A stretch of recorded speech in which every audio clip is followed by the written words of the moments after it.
pense et réfléchis. Chers internautes, bonjour. Bienvenue dans notre émission Questions et réflexions. Je rappelle le but de cette émission qui est de réfléchir profondément sur une question et d'y répondre à la lumière de la parole de Dieu. Aujourd'hui, nous avons décidé d'aborder le thème du chrétien et de la maladie. En effet, dans notre marche chrétienne, nous sommes souvent confrontés à la maladie et nous restons parfois avec des interrogations.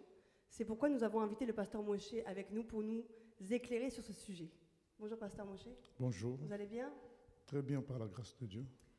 Nous sommes donc en direct sur notre chaîne YouTube, donc vous pouvez utiliser le chat pour intervenir et le Jack Patrick transmettra votre question sur le plateau. Nous avons également Céline qui est avec nous, qui interviendra aussi pour poser certaines questions. Nous vous souhaitons une bonne émission et que Dieu nous bénisse. Bonjour à vous deux. Bonjour. Bonjour. Pasteur Moshe, donc notre thème c'est le chrétien et la maladie. Alors est-ce qu'on peut déjà commencer par redéfinir ce qu'est un chrétien?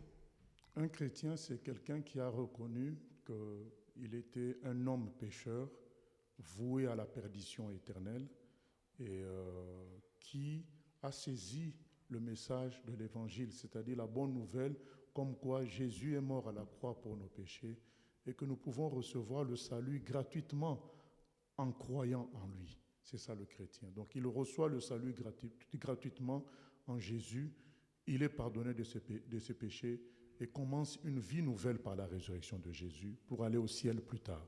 Et donc la relation qu'il a avec Dieu, c'est qu'il est devenu enfant de Dieu. Un enfant de Dieu, c'est l'une des conséquences. D'accord. Donc nous allons étudier ce thème-là, qui est la maladie. Alors, qu'est-ce qu'on peut entendre par maladie? La maladie, c'est une anomalie, c'est quelque chose qui ne fonctionne pas correctement et qui produit la souffrance. Donc lorsque dans le corps humain, il y a un dysfonctionnement, soit du mécanisme du fonctionnement du corps, les organes qui ne fonctionnent pas bien, les os, les muscles, soit d'une agression extérieure par des germes, par des microbes, quand tout cela crée un dysfonctionnement dans une certaine durée, on appelle ça maladie. Donc du fait, vous venez de nous dire que le chrétien devient un enfant de Dieu et que la maladie, c'est une anomalie du corps ou une anomalie psychique. Est-ce qu'un chrétien donc peut tomber malade?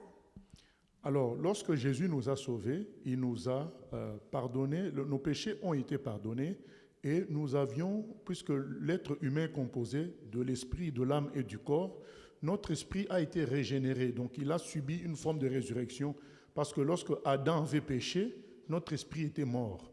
Et lorsque nous croyons en Jésus, notre esprit est régénéré et il est rempli de l'Esprit de Dieu pour pouvoir dompter, mater le reste, le corps et l'âme qui, eux, ne sont pas régénérés. Et donc, il peut se faire que le corps et l'âme du chrétien qui ne sont pas régénérés souffrent d'anomalies. Mais Dieu étant tout-puissant, il peut nous préserver de la maladie. Bien sûr, il peut nous préserver de la maladie, mais comme il peut permettre ça selon ses plans. D'accord, donc il peut permettre que son enfant soit malade, que son enfant souffre, parce que la maladie veut dire souffrance aussi. Oui, mais ôter la maladie totalement de ce monde, ôter la souffrance, ça voudrait dire que ce monde se transformerait en paradis, ce qui est contraire à la Bible. La Bible dit que là où il y a le péché, il ne peut pas y avoir la perfection. Donc notre corps, notre âme est encore teintée de l'ancienne nature. De ce fait, ce corps-là ne peut pas expérimenter la gloire, la perfection totale.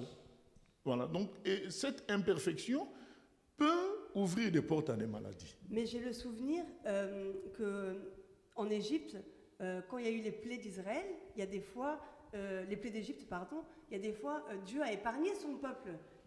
Oui, donc dans ces circonstances-là, il a décidé que son peuple ne devait pas être touché de la maladie. Comme aujourd'hui, il peut se faire que tout le monde souffre de quelque chose et Dieu dit, sauf mon peuple qui ne va pas souffrir de cela. Mais dire qu'il n'y ait plus jamais de quelque chose d'anormal, qui ne fonctionne pas correctement dans le corps ou dans l'âme, c'est dire que nous sommes déjà au paradis, nous avons déjà vécu la résurrection.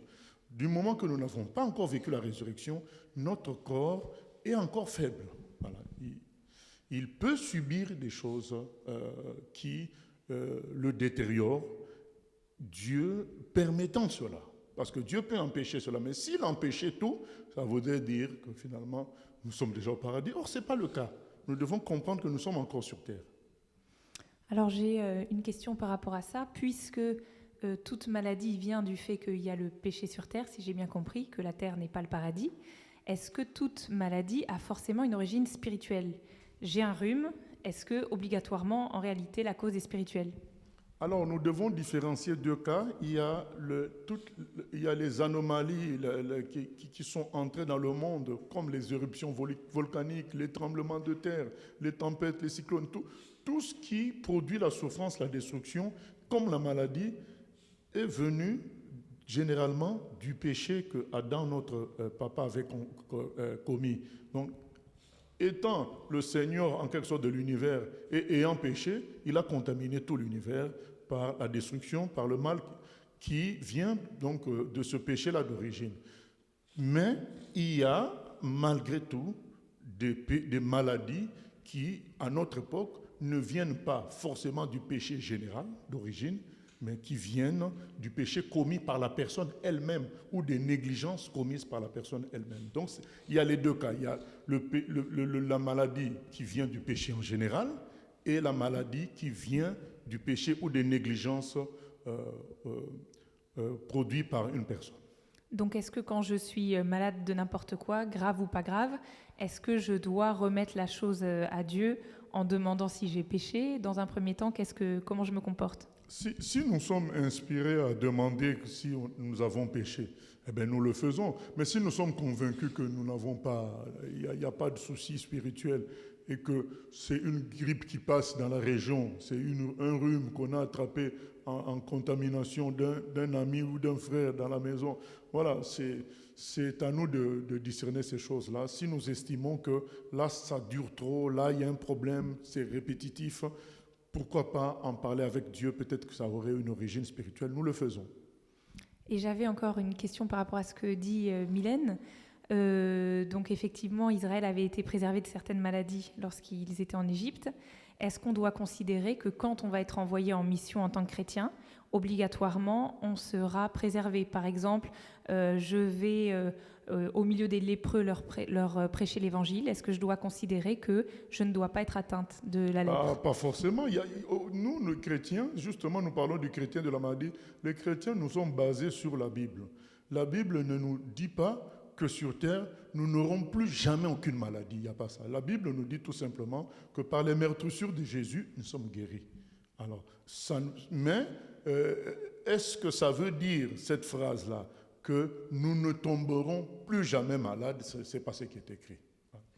Oui, pasteur, il y a un internaute qui réagit pour demander, parce qu'on entend souvent dans le milieu chrétien parler des maladies d'Égypte. Qu'est-ce que cela veut dire exactement, les maladies d'Égypte? Oui, les maladies d'Égypte sont des maladies qui viennent d'une forme de malédiction liée au péché commis en Égypte. Voilà, donc comme j'ai dit, il y a des maladies contextuelles. Il y a la maladie en général qui est sur l'humanité, comme nous avons cité le rhume par exemple, la toux, le paludisme, la tuberculose. Il y a des maladies qui touchent le monde entier en général, mais il y a des maladies contextuelles dues au péché commis par les personnes ou dans un pays. Et donc, l'Égypte ayant commis certains péchés, il y avait une conséquence, il y avait des maladies liées à l'Égypte. Et donc, ça produisait une destruction en Égypte par la maladie que les enfants d'Israël n'attrapaient pas parce que eux, ils n'étaient pas dans ces péchés-là. Mais Dieu leur dit, mais si vous commencez à pécher comme les Égyptiens, vous aurez aussi leur maladie. Donc, aujourd'hui, ce que nous pouvons considérer comme maladie, mais ce sont les maladies d'Égypte, ce sont les maladies qui sont les conséquences de péchés actuels, du satanisme, à travers la musique du monde, les péchés liés à l'homosexualité, transgenre, tout ça. Ces choses-là occasionnent des maladies et effectivement, certains chrétiens peuvent attraper ces maladies-là dans ce cadre par négligence. Pasteur, est-ce qu'on peut comparer les maladies d'Égypte à des maladies dégénératives? De perdre la tête, la démence, la folie? Alors oui, un peu, puisque ce sont des maladies qui dépersonnalisent l'humain. Voilà, les maladies qui dépersonnalisent l'humain, qui font que l'humain n'est plus comme un homme. Voilà, c'est des maladies qui doivent poser question. Alzheimer, où l'être humain n'est plus comme un être humain, c'est quelque chose qui doit poser question. Donc normalement, un chrétien ne devrait pas être atteint de ces maladies-là. Je n'ai pas dit ça. Je dis comme Dieu lui-même dit dans sa parole, si vous êtes dans la négligence, vous pouvez attraper ces maladies-là. Mais un chrétien qui vit dans la vérité, qui vit dans la simplicité, ne va pas attraper certaines maladies que moi, je considère comme des maladies d'Égypte, comme au fait des maladies qui, quand c'est dans un humain, l'humain ne ressemble plus à l'homme, à l'être humain. Donc il y a un problème. Pasteur, en tant qu'enfant de Dieu, des fois il nous arrive de penser qu'il ne nous arrivera pas de mal, de souffrance, parce que justement on est enfant de Dieu, notre Père est tout-puissant. On peut même croire qu'on n'aura jamais d'enfants handicapés, etc. Est-ce que c'est la foi ou est-ce que c'est un faux évangile tout simplement ? En tant que chrétien, nous devons avoir cette foi-là que tout ira bien.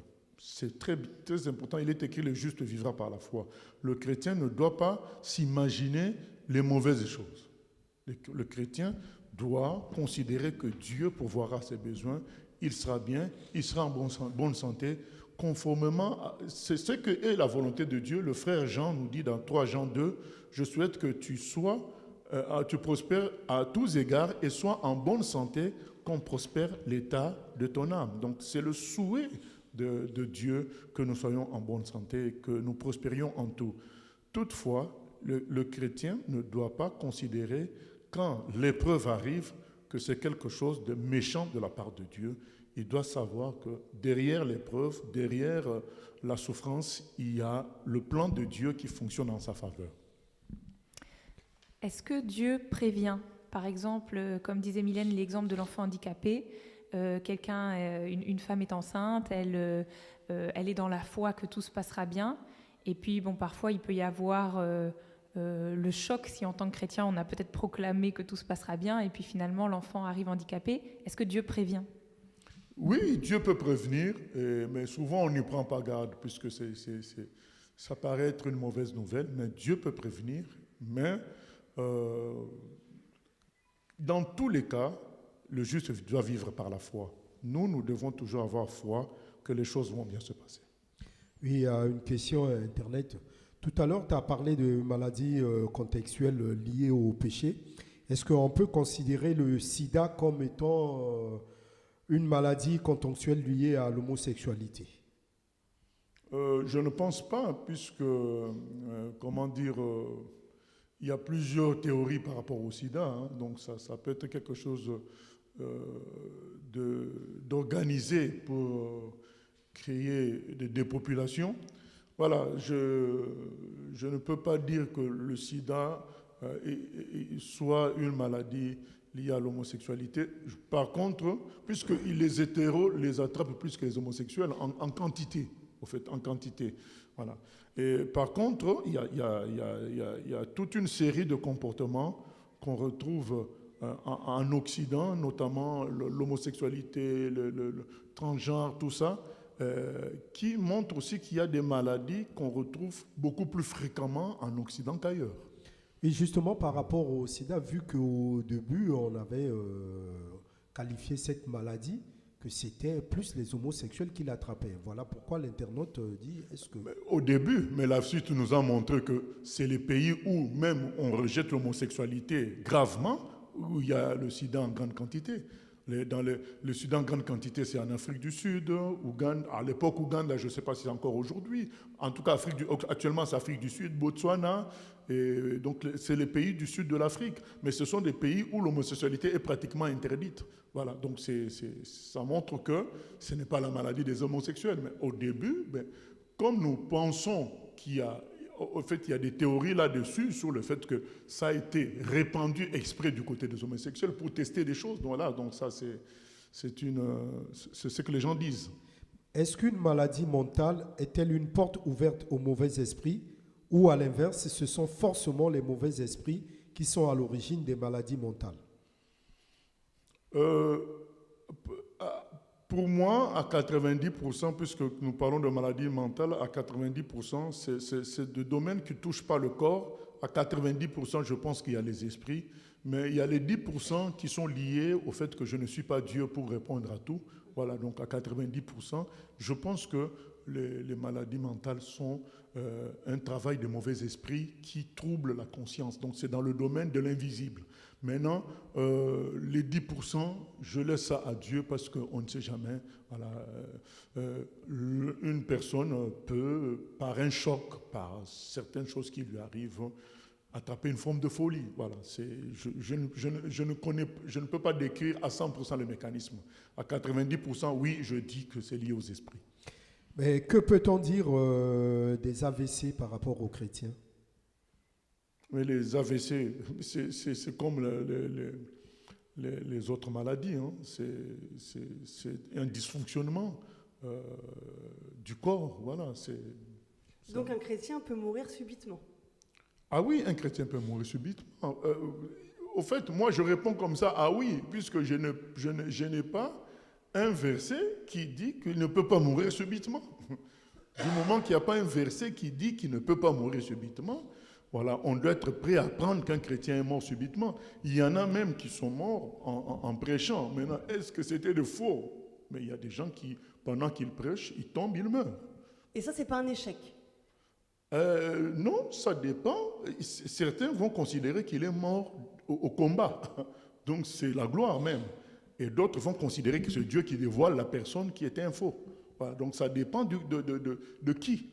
Mais aux yeux des païens, ça ne peut pas avoir un message négatif qu'un des serviteurs de Dieu meurt comme ça subitement? C'est Dieu qui justifie son nom. Si ça vient de Dieu, Dieu saura comment faire que les gens comprennent que c'était la gloire. Mais si ça ne vient pas de lui, mais c'est le Seigneur qui dévoile la personne. Dieu veille sur sa propre réputation. Nous devons le servir. Nous ne devons pas considérer que pour que Dieu ait une bonne réputation, tout doit bien marcher avec nous. Voilà. Donc, sinon, la croix serait donc un échec. Or, la croix, c'est une grande victoire. Dans la Bible, on voit que Dieu prévient plusieurs serviteurs quand il va les reprendre. Est-ce que là aussi, même question que tout à l'heure, Dieu prévient ses serviteurs? Concernant la mort, nous pouvons conclure, oui, Dieu, concernant la mort, c'est comme une mission. La mort est comme une mission, c'est une étape. Et le Seigneur nous prévient dans les changements d'étape. Et je pense, en particulier concernant la mort, il nous prévient pour que nous nous préparions. Il nous aime. Et nous avons deux exemples, même plusieurs exemples dans la Bible où les gens sont prévenus.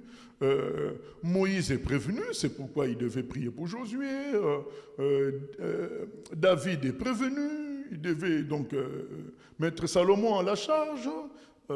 L'apôtre Pierre dit que c'est le moment de ma libation, je m'en vais. L'apôtre Paul dit la même chose, c'est le moment de mon départ, j'ai combattu le bon combat, j'ai gardé la foi. Donc à chaque fois, nous voyons les serviteurs de Dieu savoir que leur moment est arrivé. Voilà. Je crois que effectivement, Dieu prévient concernant la mort. Pasteur, j'aimerais qu'on vienne sur l'exemple de Job. Job, c'est un serviteur de Dieu qui a été très malade et ses compagnons l'ont accusé à tort d'avoir commis un péché. C'était suite à cela qu'il était malade. Alors, qu'est-ce qu'on peut en dire et quel doit être le comportement du chrétien malade? Le chrétien malade doit chercher... déjà, qu'est-ce qu'on peut en dire par rapport au comportement des amis de Job? Dans notre conception à nous, nous prenons la généralité comme une loi. C'est vrai que, en général, lorsque nous sommes sur une mauvaise voie, il y a de mauvaises conséquences.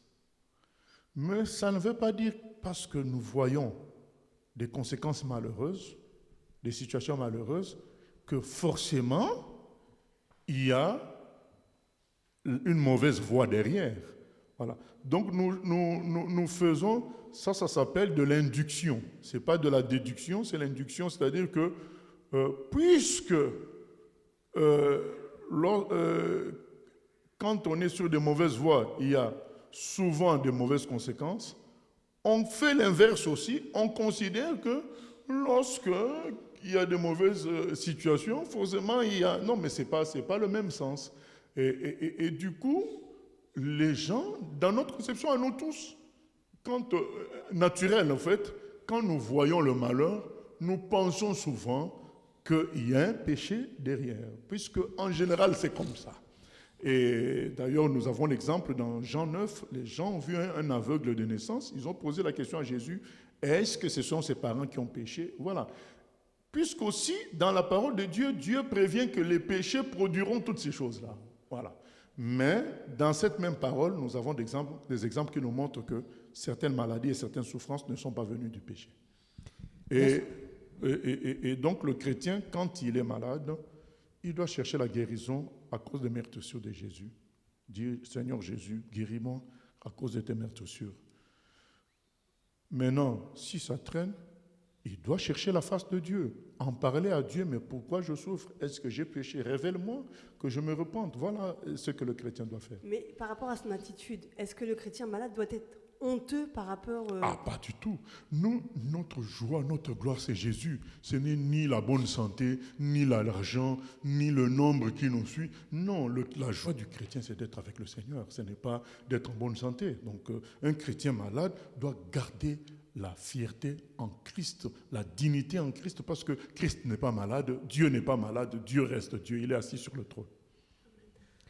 Est-ce que, question Internet encore, est-ce que le sport et l'hygiène de vie ne sont donc pas indispensables à côté d'une foi sans borne pour un chrétien pour éviter la maladie? Je ne pense pas que l'hygiène et le sport évitent toutes les maladies. Voilà. Donc tu peux être grand sportif et attraper la grippe, le Covid, le sida et ainsi de suite. Voilà. Je pense que de même que nous entretenons les maisons, les jardins, le corps aussi a besoin d'un peu d'exercice physique pour être entretenu. Mais penser que c'est la solution, c'est une erreur, c'est faux. Voilà. Par rapport à la question de l'internaute, est-ce qu'on peut aussi se dire quelque part, on ne fait pas du tout attention à son hygiène de vie, puisque c'est Dieu qui gère ça? Ah non, mais, si nous ne faisons pas attention, mais comment nous savons que c'est Dieu qui gère ça? Donc si c'est Dieu qui gère, Dieu gère toujours en collaboration avec la personne dans qui il gère les choses. Voilà. Donc c'est comme si je disais, mon ministère, c'est Dieu qui le gère. C'est vrai, mais je suis au courant de comment il gère ça. Voilà. Donc c'est cela. Je crois que un chrétien doit entretenir son corps comme il doit entretenir, comme Dieu avait dit à Adam, de gérer le jardin d'Éden. Donc il doit faire ce qu'il peut faire pour que son corps soit en bonne santé. Et ce qui le dépasse, c'est Dieu qui doit le faire. Une autre question par rapport à ce que disait Mylène, on voit aussi l'inverse. On voit des gens qui vont bien dans le monde et quand ils deviennent chrétiens, peut-être la maladie qu'ils avaient s'aggrave. Et parfois, quand les personnes retournent dans le monde, la maladie semble s'améliorer. Qu'est-ce qu'on peut dire de ça? On peut dire de ça, c'est Dieu qui regarde les cœurs. Voilà. Une situation qui s'aggrave lorsqu'on devient chrétien, il y a deux possibilités. Soit c'est le diable qui redouble de force, sentant que sa fin est arrivée, alors il met la sauce totale pour nous décourager, nous faire marche arrière. Et la deuxième possibilité, qui est liée toujours à la première, et qui est liée quand même à la première, c'est que Dieu regarde, voir comment nous allons réagir. Garderons-nous toujours la foi? Nous avons vu ça dans des endroits où l'évangile n'existait pas, les missionnaires sont arrivés et ceux qui se convertissaient, ils étaient beaucoup plus combattus par les mauvais esprits que les autres. Voilà, on te dit, et je me souviens, Joanne Shelter, elle avait amené à la conversion une famille et l'enfant de cette famille est tombé malade, mais la sorcière du village disait, mais si vous ne faites pas les sacrifices habituels, elle va mourir. C'était une fille, elle va mourir. John Shelter a dit non, nous allons prier. Ils ont prié, et la maladie s'est empirée. Et ils ont continué à prier, elle a été guérie. Voilà, donc c'est vrai que quand nous devenons enfants de Dieu, Satan redouble d'efforts pour nous décourager et Dieu observe pour voir est-ce que nous l'avons choisi pour être bien en tout ou bien nous l'avons choisi parce qu'il est la vérité. Voilà. Oui, une autre question des internautes. Peut-on avoir des malheurs ou maladies si nous fuyons l'appel de Dieu ou si nous ne sommes pas là où Dieu nous voudrait, par exemple, appel missionnaire comme pour Jonas? Ah oui. Nous pouvons subir des maladies bien heureuses parce que sans elles, nous demeurions dans notre confort en croyant que Dieu est avec nous, est d'accord avec nous. Moi, je dis que ce sont des belles maladies parce qu'elles nous réveillent, elles nous ramènent à revenir au plan de Dieu. Pasteur, la première chose qu'un chrétien fait lorsqu'il est malade, c'est de prier. Maintenant, il arrive... Pas toujours, mais bon, en général, oui. Il arrive malgré tout que des fois la maladie dure longtemps. Alors, qu'en penser? Que dire? Dieu n'entend pas, Dieu n'agit pas, pourquoi? Quand ça dure longtemps, nous devons faire comme le frère Paul, demander à Dieu, mais pourquoi? Il est dit dans 2 Corinthiens 12 qu'il a prié 3 fois le Seigneur. 3 fois j'ai prié le Seigneur de m'enlever le problème. Voilà. Et le Seigneur a répondu, ma grâce te suffit. Le Seigneur répond, nous devons en parler avec lui, mais pourquoi tu permets ça? Qu'est-ce qu'il y a? Voilà, nous devons discuter avec lui. Et est-ce un manque de foi de se tourner vers les médecins, vers les médicaments? Pas forcément, ça dépend. Voilà. Donc dans la Bible, il y a aussi un roi dont il est dit qu'il s'est confié dans les médecins et Dieu n'était pas content de cela. Donc il s'est reposé sur le médecin au lieu de se reposer sur Dieu. Mais nous, en tant qu'enfants de Dieu, nous devons nous reposer sur Dieu. Mais s'il faut que nous passions par la voie des médecins, nous passons par la voie des médecins. Ce n'est pas mauvais, puisque les médecins ont une intelligence qui les conduisent à régler certains dysfonctionnements du corps en utilisant l'intelligence, en utilisant la connaissance des choses que Dieu a créées. Comme les ingénieurs ont fabriqué les avions, ils ont fabriqué les ordinateurs qui nous aident. Les médecins, eux, ils fabriquent les médicaments, pour les procédés, les thérapies pour nous aider aussi en ce qui concerne la santé. Donc, ça relève du même processus d'intelligence humaine. Il n'y a pas de mal à cela. Ce qui est mauvais, c'est se confier, c'est-à-dire penser que la solution viendra des médecins. Non, la solution vient de Dieu, mais ça peut passer par le fait que nous consultions un médecin.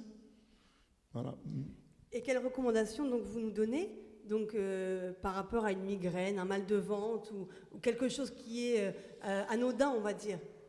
Moi, je pense que la recommandation, c'est prier d'abord. Seigneur, guéris-moi en fonction d'une parole certaine qui se trouve dans Isaïe 53, par les meurtrissures de Jésus, ça se trouve aussi dans 1 Pierre 2, par les meurtrissures de Jésus, nous sommes guéris. Il a pris sur lui nos maladies. C'est écrit comme ça. Donc c'est comme un héritage que nous devons réclamer à Dieu à chaque instant que nous nous sentons malades. Maintenant, le Saint-Esprit peut nous conduire, si le cas échéant, à aller voir quand même un médecin. Parfois, c'est pour montrer combien Dieu est puissant. Donc tu vois le médecin, on te décrète, on voit la maladie. 2 jours après, avant même de commencer à prendre les médicaments, tu es guéri. Tu comprends que Dieu a voulu que tu comprennes vraiment qu'il t'a guéri, que tu étais vraiment malade et qu'il t'a guéri. Voilà. Et parfois, c'est le médicament qu'a donné le médecin qui va produire la guérison. Et être têtu, justement, à ne pas prendre de médicaments, est-ce que c'est mauvais? Ce n'est pas mauvais. Moi, je dis que chacun vive selon la foi qu'il a. Si quelqu'un a la foi, certains même ont critiqué des gens qui sont morts parce qu'ils n'ont pas pris de médicaments. Moi, je ne peux pas juger le comportement de quelqu'un en fonction de sa foi. Voilà. C'est quelque chose de personnel. Si quelqu'un estime qu'il ne doit pas prendre les médicaments, parce qu'il croit en Isaïe 53, il croit qu'à la croix, Jésus a pris nos maladies. C'est sa foi, il veut la vivre. Voilà. Mais si quelqu'un estime que, là, je crois en Isaïe 53, je crois que par les meurtrissures de Jésus, nous sommes guéris, mais je pense que là, Dieu veut m'humilier, aller voir quand même les médecins. J'accepte de m'humilier. Voilà. Donc, c'est chacun qui vit sa communion avec Dieu. Oui, pasteur, que peut dire un chrétien malade, entre parenthèses, de façon récurrente, par exemple, à des proches, personnes non chrétiennes qui ne veulent pas se convertir? Comment réagir en ce moment? Un chrétien qui est malade. Qui est malade de façon récurrente. Ah, mais justement, il doit montrer qu'il est heureux. Au fait, nous méprenons en pensant que nous convaincrons, nous convertirons les gens par les choses positives. C'est faux. Daniel et ses amis ont perturbé Nebuchadnezzar. Les amis de Daniel ont perturbé le roi Nebuchadnezzar parce qu'ils étaient dans le feu et ils n'ont pas contesté. Ils étaient bien. Ils étaient dépassés par le fait que ces gens-là osent entrer dans le feu, une mauvaise position à cause de leur Dieu. Il y a, au 7e siècle, il y a un homme qui après, il a fondé un groupe que les gens appelaient les Pauliciens. Il était soldat et il devait tuer des chrétiens. C'était au temps de la persécution. Et pendant qu'il tuait les chrétiens chantaient, louaient Dieu. Donc pendant qu'ils étaient en quelque sorte une forme de peloton d'exécution, ils louaient Dieu. Quand ils ont tué les chrétiens, il s'est dit, c'est pas normal que les gens dans la souffrance, dans une mauvaise position, soient heureux. Qu'est-ce qui peut expliquer ça? Et c'est en cherchant qu'il s'est converti que lui, Dieu l'a utilisé à convertir beaucoup, beaucoup plus de personnes. Voilà, donc c'est faux de croire qu'il faut que les choses positives pour toucher le cœur. Nous pouvons toucher le cœur en étant heureux par la puissance du Saint-Esprit dans la difficulté. Le progrès de la science, surtout dans le cadre des maladies rares, est-ce une bénédiction du ciel pour nous aider dans la maladie, ou le chrétien doit-il le considérer comme une chose banale du monde, comme le progrès musical? Une chose banale du monde, parce que, vous savez, il n'y a pas de solution sur Terre. Donc tout ça, c'est des progrès comme les fusées, les avions. Ça ne va pas changer le monde. Ça va améliorer certaines choses, mais le vrai bonheur, ce n'est pas le confort matériel. Vous savez qu'il y a des gens qui vivent déjà des conforts d'un niveau que nous ne pouvons pas imaginer. J'ai vu par exemple l'avion du sultan de Brunei. Si vous voyez cet avion, c'est un palais qui vole, quoi. L'avion avec des lavabos, des robinets en or, des chambres. C'est un Boeing 747 transformé en jet privé, en avion privé, mais c'est extraordinaire. Mais est-ce que cet homme est vraiment heureux? Ça, c'est un autre problème. Donc, effectivement, l'internaute a raison. Les progrès de la médecine, pour nous devons voir ça comme quelque chose de banal, parce que nous avons la solution. C'est Dieu lui-même. Ça fait parfois mal de voir des personnes se moquer. Tu te dis chrétien et tu es tout le temps malade. Que fait ton Dieu? Donc on doit demeurer ferme et leur dire notre Dieu est souverain. Non, il faut dire notre Dieu est au contrôle. Je suis bien comme ça. Mon Dieu est au contrôle. Au fait, nous ne devons pas chercher à défendre Dieu. Dieu est assez adulte pour se défendre tout seul. Parce il critique Dieu, Dieu se défendra. Nous devons témoigner. Est-ce que toi, tu expérimentes Dieu? C'est ça que tu dois témoigner. Ah, malgré ma maladie, je suis bien. Dieu me visite. Il me donne la paix. Il me donne ceci. Voilà.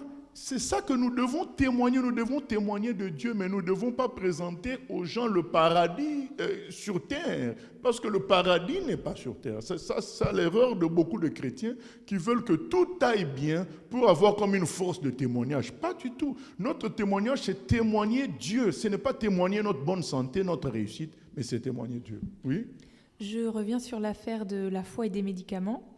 C'est quoi la limite entre dire j'ai foi, je ne prends pas de médicaments, et quelque part, peut-être ne pas avoir, une conviction particulière, se dire Dieu doit me guérir de telle manière, et décider soi-même de ne pas aller voir le médecin. Mais peut-être que Dieu, là, il voulait que toi, tu ailles voir le médecin. Comment on fait la différence? Mais Dieu te le dira, il te fera comprendre qu'il faut voir le médecin. En fait, il ne faut jamais diminuer de foi. Quelqu'un qui garde la foi que Dieu va le guérir, c'est la personne qui a choisi la bonne voie et c'est à Dieu de convaincre dans le cœur que tu peux quand même aller voir les médecins. Voilà, oui. J'avais une deuxième question par rapport à ce que disait Diacre Patrick. Est-ce que un chrétien qui est malade de manière récurrente, pas toujours mais parfois, est-ce qu'il n'y a pas aussi un problème soit dans la relation du chrétien avec Dieu, soit un problème aussi peut-être plus profond, familial ou quelque chose comme ça? Il peut y avoir tout ça, mais qui va nous révéler tout ça? C'est Dieu. Donc, qu'est-ce qu'il faut faire? Il faut chercher la face de Dieu. Donc, nous avons dit que quand quelque chose traîne, il faut prendre la peine de chercher la face de Dieu, comme le frère Paul l'a fait. Et Dieu lui a dit, ma grâce te suffit, car ma puissance se manifeste dans la faiblesse. Je suis au contrôle, je suis au courant, mais je permets ça pour que tu gardes un esprit humble. Voilà, Dieu donne la réponse. Et Dieu nous révélera que ça, c'est un héritage familial que tu n'as pas combattu parce que tu es encore fier du nom de famille. C'est pourquoi ça te tient. Puisque tu es encore fier de la maison familiale, c'est pourquoi ça te tient. Donc Dieu nous révélera tout ce qui est caché, qui peut être derrière une maladie. Mais c'est Dieu que nous devons chercher.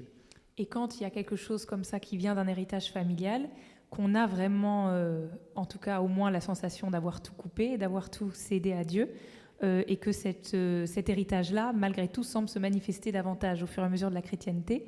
Que doit-on penser? C'est qu'il y a des choses de familiales dont il faut encore renoncer, ce n'est pas encore fait. Souvent, nous pensons avoir tourné la page, mais pour beaucoup, ils n'ont pas tourné la page. Il y a encore 2 ou 3 racines ou liens qu'il faut délier, qu'il faut couper. Une maladie issue d'un empoisonnement par une personne proche mais méchante ne peut-elle être combattue que par la foi et la prière? Une maladie issue? Une maladie issue d'un empoisonnement par une personne proche, c'est-à-dire un empoisonnement qui entraîne une maladie, est-ce que cela peut être combattu que par la prière et par la foi? Ah, si le bien-aimé connaît un comprimé qui dépollue, qui détoxifie d'un poison, il prend le comprimé s'il est conduit à ça. Mais si, je redonne encore la même réponse, mais si quelqu'un est convaincu que Dieu seul va le faire, il a une belle foi, il n'y a pas de problème. Donc que chacun fasse selon la mesure de sa foi. Il ne faut pas chercher à imiter quelqu'un. Il faut que tu fasses en fonction de la mesure de ta foi. Si tu as foi que Dieu seul va te guérir, eh bien, tu ne prends pas de médicaments. Mais si tu le fais parce qu'un autre a eu cette foi-là et il a été guéri, alors que toi, tu n'as pas cette foi, tu fais ça par imitation, alors qu'en réalité, Dieu veut dans ton cas que tu prennes des médicaments, ça, ce n'est pas bon. Donc, je reviens toujours à la même réponse, en fonction de la foi de chacun. Et que penser des greffes d'organes, des transfusions sanguines, etc.? Je pense que les greffes d'organes sont une forme d'harcèlement et je répète encore ce que j'ai dit au départ, je pense cela à 90%, c'est une forme d'insistance d'harcèlement thérapeutique et je ne suis pas pour cela, j'ai dit je ne suis pas pour cela, mais je dis je conserve toujours les 10% à Dieu, voilà, donc je parle par ma connaissance biblique générale, 90%, ces greffes-là, c'est de l'insistance humaine. Dieu est capable de régénérer les organes. Voilà. Maintenant, Dieu peut aussi parler aux gens pour leur dire « je suis la solution à travers ces difficultés-là ». Maintenant, il y a toujours 10% qui restent sous le contrôle de Dieu. Voilà, je ne peux pas juger que toute greffe a été une erreur. Je ne peux pas dire cela. Voilà. Et les transfusions sanguines, je n'ai pas de position claire là-dessus. Voilà. Est-ce que, il y a l'internaute qui pose la question, est-ce que Dieu révèle toujours la cause d'une maladie récurrente à un chrétien? Il peut arriver qu'on ne comprenne pas toujours. Dans ce cas, faut-il voir un pasteur pour prier? Il faut voir un aîné spirituel pour prier, oui. C'est écrit dans Jacques, si quelqu'un est malade, qu'il voit un ancien qui va lui rendre l'huile pour prier pour lui. Pasteur, en tant que chrétien, on cherche à voir la gloire de Dieu. On aimerait que Dieu se glorifie spectaculairement, si je peux dire, lorsqu'on prie pour quelqu'un. ou lorsque on prie pour nous, et des fois, non, c'est pas le cas, c'est le médecin, par un traitement qui va finir par nous amener à la guérison, mais sur le long terme. Pourquoi on voudrait que Dieu se glorifie? Voilà, il y a beaucoup d'explications. L'une des explications, c'est que Dieu reste souverain. Il reste le chef de tout. Il n'exauce pas directement toutes nos prières avec ses raisons, selon son plan à lui. Mais nous devons garder une foi intacte. Si aujourd'hui j'ai prié, il n'y a pas eu de guérison directe, demain je prie avec la même foi, sinon plus, parce que la parole de Dieu est claire. Par les meurtrissures de Jésus, nous sommes guéris. La guérison est un héritage que nous devons réclamer, nous devons faire preuve de foi en réclamant la guérison. Voilà. Pasteur, dans Marc 16, 17, je crois, le Seigneur nous dit que voici les miracles qui accompagneront ceux qui auront cru. Ils chasseront les démons, ils guériront les malades. Alors pourquoi on ne voit pas de telles choses aujourd'hui? Nous les voyons encore, mais pas au rythme des actes des apôtres, tel que c'est dans les actes des apôtres, mais nous avons beaucoup de témoignages de guérison, mais peut-être que nous voudrions que ça soit spectaculaire, peut-être. Quand nous lisons les actes des apôtres, ça paraît spectaculaire, mais dans mon expérience de pasteur, je vois beaucoup de guérisons, je vois beaucoup de gens qui étaient déclarés même stériles par un médecin, mais qui mettent au monde, voilà, par la prière. Donc nous voyons, mais c'est peut-être pas spectaculaire. Voilà. Et deuxièmement, c'est vrai que la quantité, d'une certaine manière, a baissé, mais ça peut être dû aussi au fait que les chrétiens ont transformé ces choses en spectacle. Ils en ont fait du commerce, et Dieu ne peut pas être au service de quelqu'un. Dieu veut que nous soyons à son service. Donc, il ne va pas être au service de notre succès, au service de notre spectacle. Donc, il y a plein de... Et troisièmement, la foi aussi a disparu en Dieu.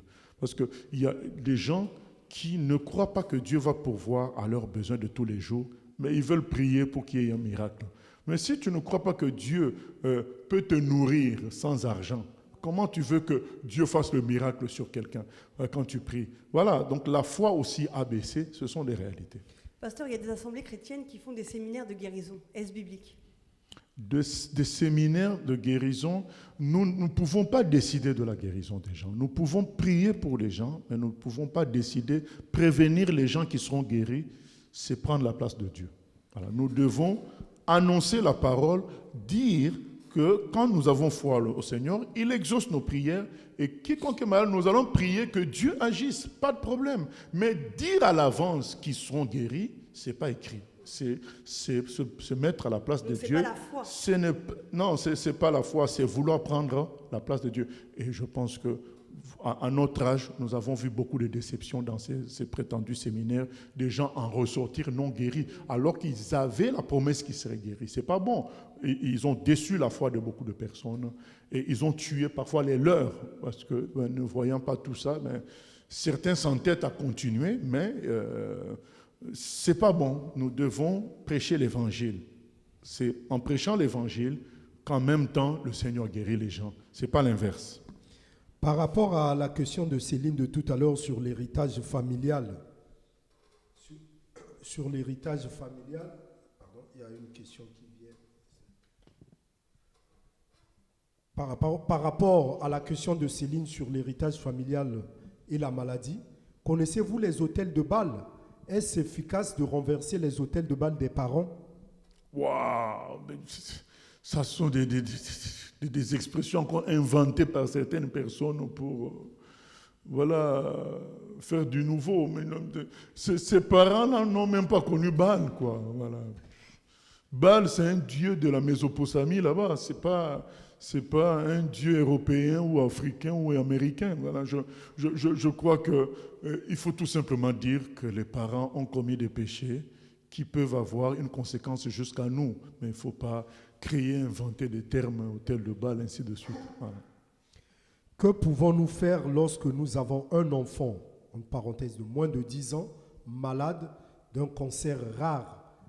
Mon fils m'a posé la question et je ne savais pas comment lui répondre, mon fils m'a posé la question de savoir pourquoi Dieu permet cela. Je ne savais pas quoi répondre. Eh bien, la réponse se trouve dans Jean 9, afin que la gloire de Dieu se manifeste dans la vie de cette personne-là. C'est écrit dans Jean 9, les gens posaient à Jésus la question, pourquoi cet enfant est malade?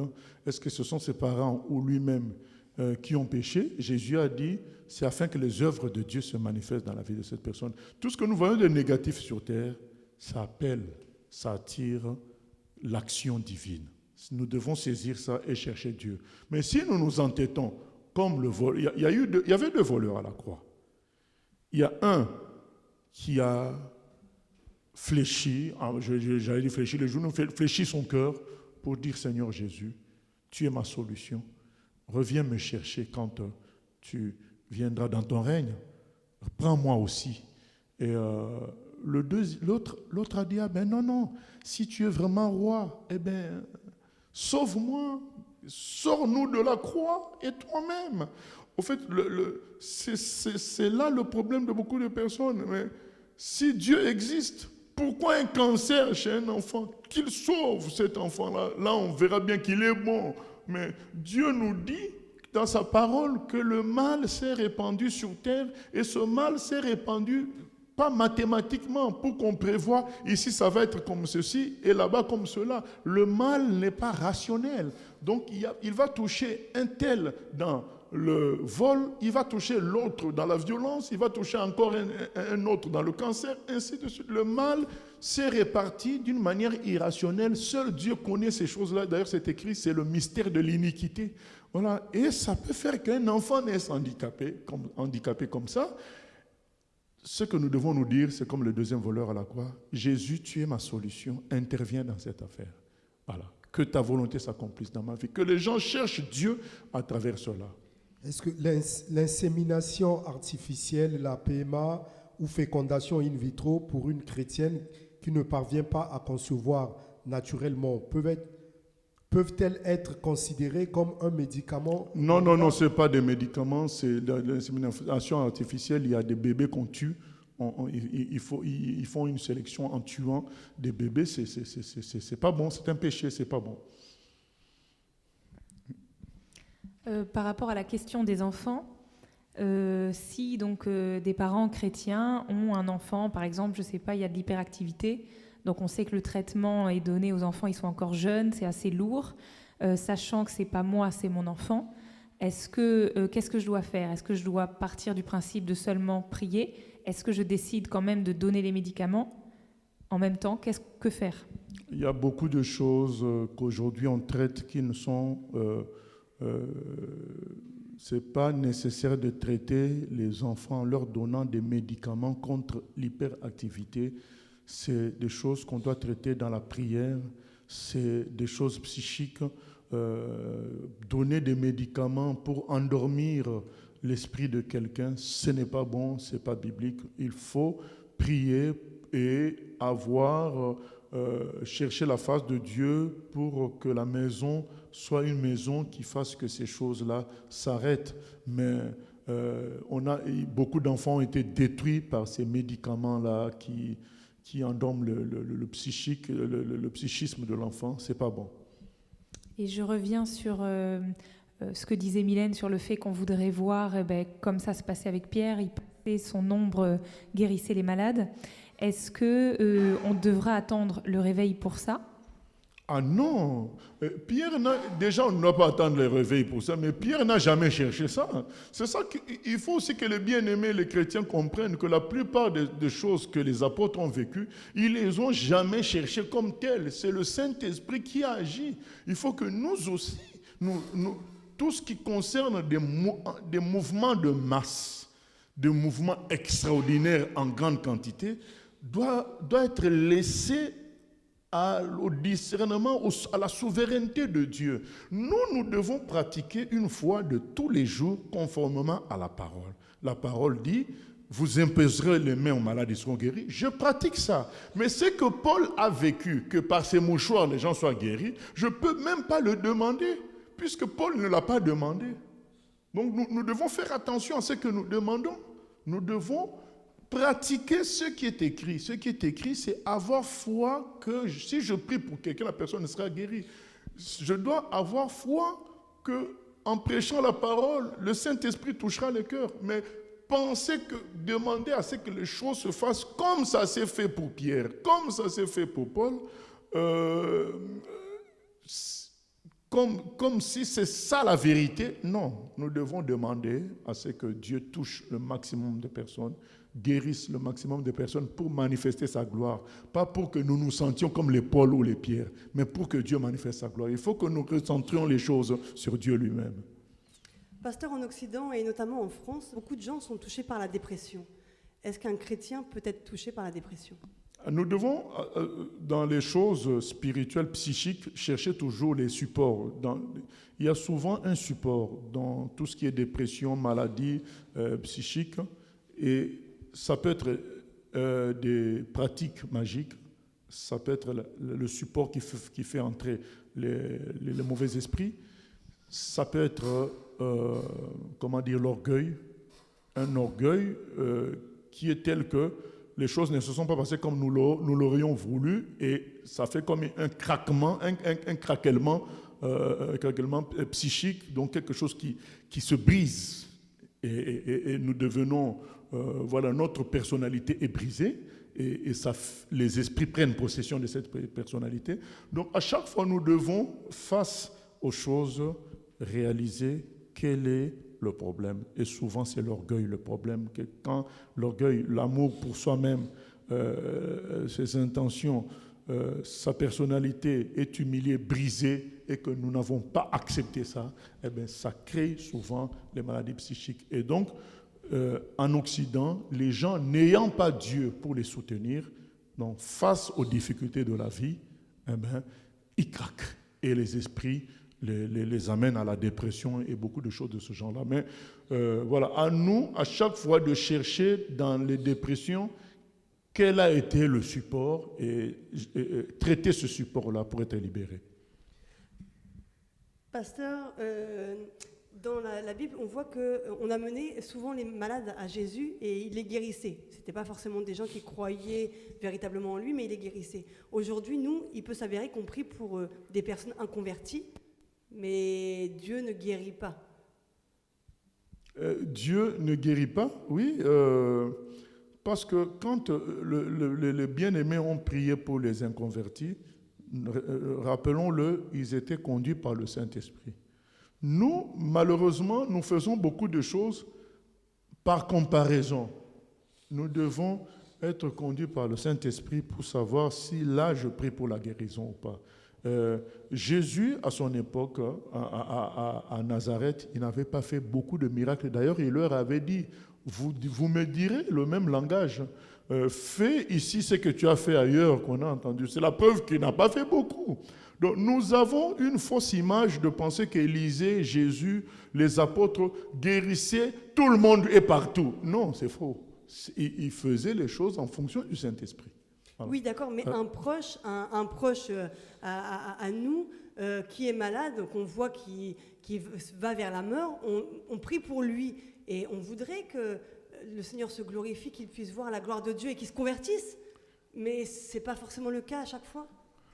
Oui, mais si la personne ne se convertit pas, ce n'est pas la faute de Dieu. D'accord, mais on peut se dire que s'il avait guéri, peut-être... C'est la supposition, ce n'est pas toujours la vérité. Nous connaissons des gens qui ont été guéris, qui n'ont pas accepté Dieu. Voilà. Beaucoup. Une fois, j'avais été invité à l'hôpital, prier pour une dame qui venait de l'Extrême-Orient. Elle avait ramené une grippe que l'hôpital de Rouen, dont l'hôpital de Rouen ne trouvait pas l'origine. Et du coup, ces prélèvements ont été envoyés à Paris pour comprendre c'est quoi cette grippe-là. Et j'étais parti, j'ai oublié avec quelle sœur j'étais parti. Arrivé là-bas, j'ai prié pour la dame. Et 2 jours après, elle est sortie de l'hôpital. Elle ne m'a même pas appelé pour dire vraiment Dieu a agi. Hein. Donc c'est des choses, ce n'est pas la seule expérience. Donc ce n'est pas vrai que tous ceux qui sont guéris viennent à Dieu. Dans Luc 17, le Seigneur a prié pour 10 lépreux, il n'y a qu'une seule personne qui est revenue rendre gloire à Dieu. Donc nous devons être conduits par le Saint-Esprit dans tout cela. Oui, il y a une internaute qui demande, est-ce que la chirurgie esthétique est biblique? Sinon, est-ce qu'un chrétien peut faire la chirurgie esthétique juste pour sa beauté? Ah ben non, bien sûr. Mais non, je ne dispose pas d'un verset biblique pour contrer tout ça. Je dis tout simplement, ce sont les passions de la chair, quoi. Nous devons vivre une vie normale et éviter une forme d'exagération dans l'amour pour le monde. Donc je pense que c'est une exagération dans l'amour pour le monde. La guérison de malades ne nécessite-t-elle pas aussi la foi de celui qui prie pour le malade et également la foi de celui qui est malade? Oui, mais il n'y a pas de loi universelle là-dessus. La seule chose que vous et moi, nous avons comme information bibliquement, c'est la foi. Il faut la foi pour qu'il y ait des guérisons. Maintenant, nous avons l'exemple d'un monsieur dans la Bible qui, lui, n'a pas exprimé de foi. C'est les 4 personnes qui l'ont amené, qui avaient foi qu'il serait guéri. Et Jésus l'a guéri quand même. La dame, il y avait une dame qui avait le dos courbé, qui n'a même pas demandé à être guérie. C'est Jésus qui, à distance, dit « Femme, tu es guérie », sans que la femme même l'ait demandé. Vous voyez. Donc, Deutéronome 29 dit « Ce qui est caché est à Dieu, ce qui est révélé est pour nous ». Ce qui est révélé, c'est quoi? Il faut la foi. Moi, je dois avoir la foi. N'importe qui, enfant de Dieu, doit avoir la foi dans sa marche chrétienne pour tout et en particulier concernant la prière de guérison. Mais faire une règle comme quoi, si tel n'a pas été guéri, c'est parce qu'il a manqué de foi, parce qu'il faut éviter d'entrer dans le domaine de Dieu. Parce qu'il y a plein d'exemples de gens qui ont été guéris en doutant. En doutant, il doutait, il dit mais non, c'est faux, la puissance de Dieu n'existe pas, mais essayez quand même, mais il a été guéri. Voilà. Donc c'est pour dire qu'il a été guéri, peut-être c'est la foi de la personne qui a prié. Mais faire des règles, il faut éviter. Il faut prendre les principes. Dans la Bible, il y a les principes. Le principe, c'est la foi. Mais les règles, ça appartient à Dieu. Oui, pour la chirurgie esthétique tout à l'heure, donc l'internaute reprécise, est-ce qu'un chrétien peut faire en fait une chirurgie réparatrice? Ah, là, c'est autre chose. Donc, suite à un accident, par exemple. Ah, voilà. Ça c'est pas la chirurgie esthétique. Ça, c'est une chirurgie pour le bon fonctionnement du corps.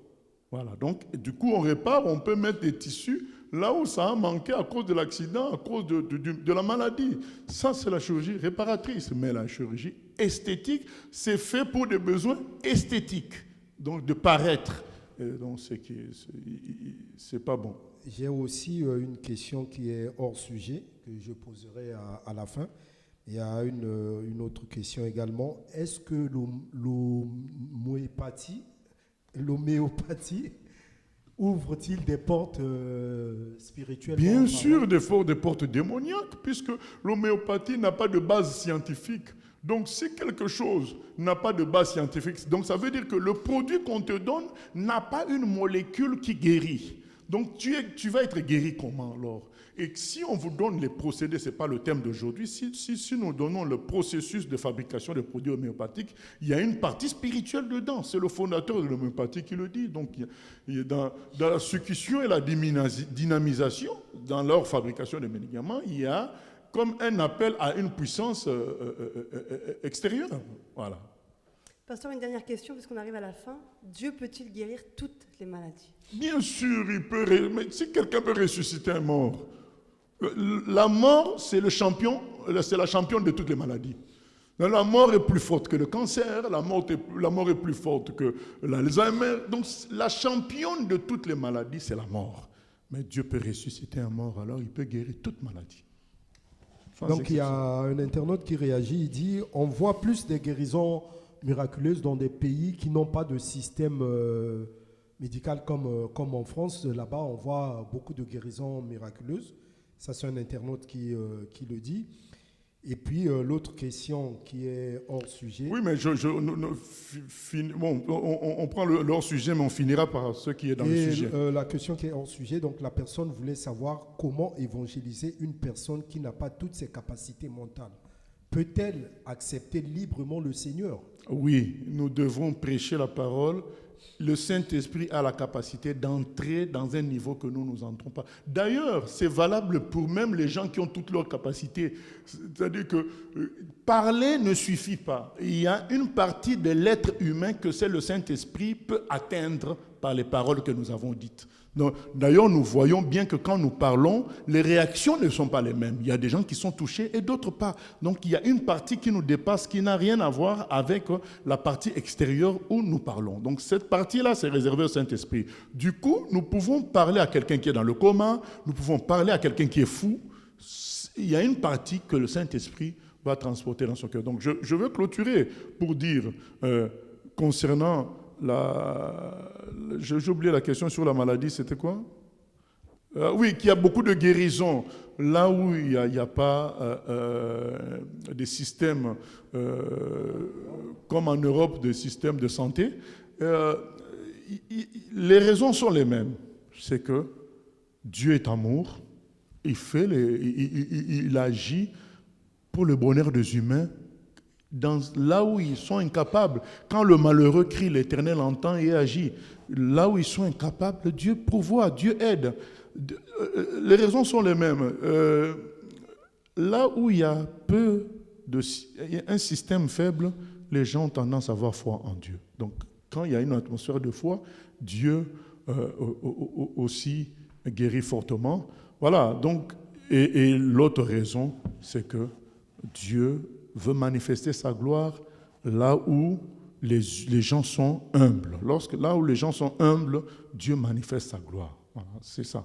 Il y a une dernière question qui vient d'arriver. Que dire de certains courants religieux qui déconseillent ou interdisent même aux fidèles d'aller à l'hôpital quand ils sont malades? Est-ce biblique? C'est démoniaque. Nous n'avons pas à obliger quelqu'un à adopter un comportement. Donc les gens sont libres de faire ce qu'ils veulent. Le principe de la foi chrétienne, c'est la liberté de chacun. Voilà. Mais une liberté sous autorité de la parole et du Saint-Esprit. Et à un niveau où seul l'être humain sait ce que Dieu veut de lui. Nous, en tant que serviteurs, nous avons notre part, mais la plus grande part revient à Dieu lui-même. Voilà, donc tout ça c'est démoniaque. Nous devons laisser les gens décider par eux-mêmes. Pasteur, excuse-moi, vraiment, il y a une question qui vient d'arriver. J'aimerais quand même la poser. Parce que je trouve... Bon, l'internaute dit, avez-vous connaissance ou témoignage d'un chrétien atteint de la maladie d'Alzheimer? Que devient notre foi et notre salut si nous ne pouvons plus adorer notre Seigneur?